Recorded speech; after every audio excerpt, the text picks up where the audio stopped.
એટલે સાગર સાગર હા આવ તું આમ નવરો બે મેં તને કોઈ દિવસ કામે જતા નથી જોયો. પણ કાકા તમે શું કામ ચિંતા કરો છો?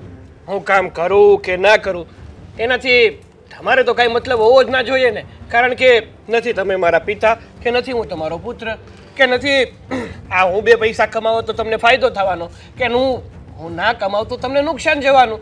તો તમારે છે ને પારકી પંચાયત ના કરાય, ખોટી છે ને કોઈને સલાહ ના અપાય.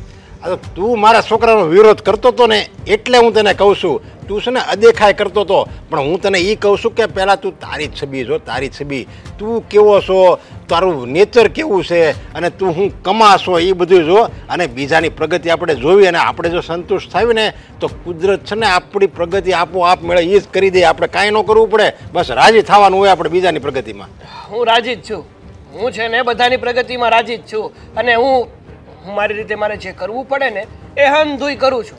એટલે તમારે ઉપાધિ કરવાની કોઈ જરૂર નથી તમ તારે. પણ તમે એ કહો ને કે હા બહાર જતા જતા અહીંયા ઊભા શું કામ રહી ગયા? મારું કોઈ કામ પડ્યું તમને? હું તો આથી જાતો હતો ને તને જોઈ ગયો નવરો હાવ છો એટલે હું તને કહેવા આવ્યો હતો કે મારો દીકરો છે ને બહાર શહેરમાં કમાવા ગયો છે. કમાવા એને વિચાર તો જો કે મને આગળ પ્રગતિ કરવી છે એવા એને વિચાર આવ્યા. અને તને ક્યારે એવો વિચાર આવ્યો? અને તારામાં જો તેવડ હોય ને તો એનાથી વધારે કમાઈને બધાને તો કહેવાય કે નહીં તે અદેખાઈ કરી નહીં બરાબર છે. બાકી ખાલી અદેખાઈ કરે ન થાય. અદેખાઈમાં આપણામાં એવું હોવું જોઈએ કે એ જો 10,000 કમાતો હોય ને તો હું 12,000 કમાવું, એને કહેવાય કે આપણી પ્રગતિ. પણ કાકા જો આ તમારો છોકરો બીજી સિટીમાં કમાવા ગયો, કદાચ અહીંયા કરતા એનો પગાર ત્યાં વધારે હશે તો તમે મજા કરો ને. તમારો દીકરો પ્રગતિ કરે જ છે ને, તમને ફાયદો જ થવાનો છે ને. આ તમારા ફાયદામાં તમે બીજાનું નુકસાન શું કામ કરો છો? તું એમ કહેતો હતો કે હું બહુ સારી રીતે ઓળખું છું તમારા છોકરાને અને તારા બા આવ્યા હતા એ તો બિચારા કેટલા હાથ હોનાના છે. હવે એ લગ્નની વાત લઈને આવ્યો હતા તારી બેનની, એમાંય તું વિરોધ કરતો હતો. તારું કંઈ હાલવાનું તો નથી. જો હાલે કોનું ઘરમાં કોનું હાલે, જે કમાતો હોય ને એનું હાલે. તારે 2 પૈસા કંઈ ઘરમાં લાવવાને ને એમ કે નહીં હું કહું એટલે એને લગ્ન ત્યાં નહીં જ થાય એમ ન હાલે. પહેલાં 2 પૈસા કમાવા પડે એ તેવડ નથી અને હાલવા નીકળી ગયો. વાંધો નહીં, તમારો દીકરો જે આ બીજી સિટીમાં ગયો છે ને એને શું કરતો હશે ને શું નહીં ને એ તમને કંઈ ખબર નથી. હા જ્યારે ખબર પડશે ને ત્યારે એમ થશે કે હાના કરતા તો મોકલો ન હોત તો સારું થાત. એટલે રહેવા દો.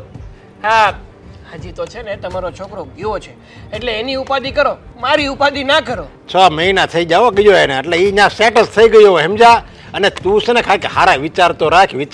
વિચારે કે તારા કેટલા નબળા છે. હવે ત્યાં તું એમ કહેશો એ ત્યાં હું કરતો છે એ કોને ખબર. હવે ત્યાં એમ તો ખાલી એમ તો કહી દે કે નહીં ત્યાં ગયો છે તો ભગવાન કરે અને સારી નોકરી લાગી ગઈ હોય, સારો કામ ધંધે ચડી ગયો હોય અને 2 પૈસા વધારે કમાવા મળ્યો એ વિચાર તો કરે. એમાં ક્યાં તારું કઈ ગાય જવાનું છે? 6 મહિનાથી તમારો છોકરો આ બીજી સિટીમાં ગયો છે તો તમને પગાર પણ મોકલતો હશે, તમારી સાથે વાતય કરતો હશે અને એમ કહેતો હશે કે તમને ત્યાં બોલાવી લે. નહીં કરતો હશે ને? હવે પણ એને ત્યાં એટલી બધું કામ કરતો હોય ને તો એને ત્યાં સમય ન મળતો હોય એટલે વાત ન કરતો હોય. વાતો કરે છે. અત્યારનો યુગ છે ને મોબાઈલ વાળો યુગ છે. કોઈની સાથે 5 મિનિટ વાત કરવી હોય ને તો એ તો આરામથી નીકળી જાય. ગમે એટલું કામ હોય ને. આ 24 કલાક છે ને આખા દિવસની એમાં 24 કલાક કોઈ બિઝી નથી હોતું. પણ તમારી સાથે વાત ન કરવી હોય અને તમને મળવું ન હોય હા વાતો કરો છો. તમે પહેલા તમારા છોકરાનું કરો, મારું કરવા આવોમાં મારું મારી જાતે જોઈ લઈશ. અને રહી વાત મારી બેન અને તમારા છોકરાના લગ્નની તો એ તો મગજમાંથી કાઢી જ નાખજો.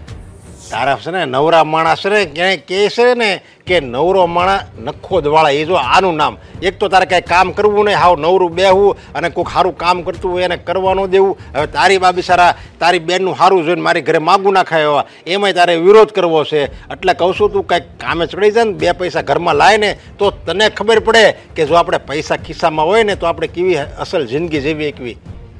અહીંયા હું શાંતિથી જ બેઠો હતો ને તમને નડતો તો જરાય નડતો તો. મારા શબ્દ યાદ રાખજે. તારામાં તેવડ હોય તો રળીને બતાય લે તો આ બધી ફિશારી કરશે ને તો કામ લાગે. તારે યારે કોણ ભેજામારી કરે? હા તો પણ શું કામ આવ્યા? હું તો નહોતો આવ્યો તમારી સામે. એક તો પોતે સામેથી આવે છે મારી સાથે મગજમારી કરે છે અને કહે છે કે તારામાં ત્રેવડ હોય તો રડીને બતાવ. એટલે ભાઈ મારે રડવું હશે ત્યારે રડી લઈશ.